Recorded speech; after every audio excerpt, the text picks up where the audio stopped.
All right, so here we have the NIV Study Bible. This is the 1995 edition. This was my first study Bible. This was gifted to me back in Christmas of 1999. I was 17 years old at the time, and I was very thankful when I got this Bible. It was very special to me. I was interested in Bible reading. I had other Bibles, but I never had a study Bible. So I was blown away when I was gifted this study Bible, and it was just the only one I had for a few years. Always brought it with me to church, and it was one that, I guess, when it comes to Bibles, this was my first love.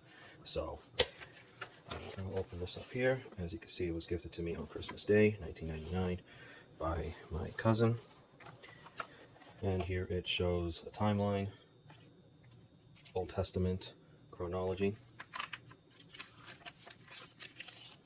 As you can see, a Bible that's almost 23 years old. Has some wear and tear on it, but well, that's par for the course, right? And so here it shows a chart, and this is of the Old Testament, feasts and other sacred days.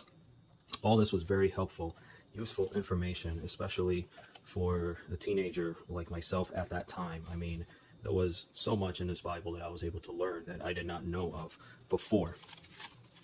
Here are some old highlighting that I have here. Some underlining and highlighting as well. I don't think I was sure at the time of what I preferred, of what I wanted to do. I just knew that with the verses that I really liked, I would either highlight or underline the verse number, or I would also circle it. I would just maybe underline just a number and not highlight it. I'm not sure at the time what I was trying to do as a Bible study method, but I was at least trying. I would circle the subtitles here, the chapter, if it was something that was really important. Obviously here in Deuteronomy chapter 6, and in this passage right here, and beginning in verse 4 of the prayer of the Shema, and obviously it was something that I had wanted to learn, and it was very interesting to me even at the time as a teenager and still young in my faith walk with the Lord. A small bookmark there.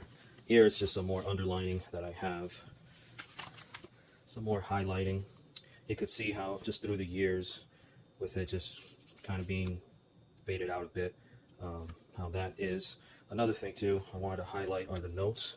These notes are very informative, very useful, very helpful, especially for someone like me at the time, as this was my first exposure to a study Bible. I tried to read through as many notes as I could, and it was just an endless information for me when reading this through.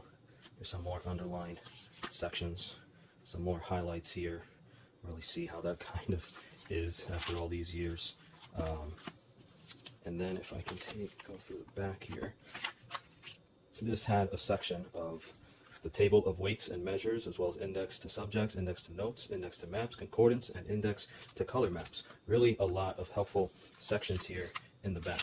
So here, index to subjects, it would offer different types of subjects. Here it would be whether if it was biographical, so we have Aaron, or if it was something about life application, so such as here, abandonment, abuse. Again, with the biographical information of Adam. Then we have the Antichrist, then maybe more theological of the atonement, baptism. So the index of subjects here was definitely a wide array of subjects. Then here we have index to the maps, as it would just point out of all the different maps in this Bible. Very, very helpful. And your concordance. A very good concordance, by the way. I mean, you can see here just all the Bible verses that are listed here. If you want to go to condemned, for example, it just gives you so much here for the use of the word condemned.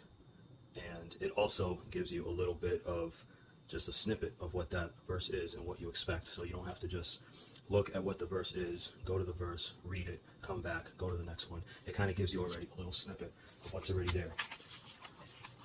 Let's see as I continue to flip through here. to the concordance, and then I believe there is, yep, a colored map section as well. This was very helpful for me at that time because I was just able to more clearly identify where these places were. See here, it shows you the world of the patriarchs and where they traveled, where they stayed, where they lived. And here, prophets in Israel and Judah. And then here it showed of the current map. Of course, this was from 1995, so things are a bit different, but this was definitely a very helpful Bible. And I find it with this Bible, where there are many Bibles today, there's so many different kinds of study Bibles. I mean, you have now your church history Bible, biblical theology Bible, archaeological Bible, chronological Bible, Reformation Bible, and then all of the different journaling Bibles as well. There's so many Bibles today. This one, for me, just seems like it's just a straightforward study Bible.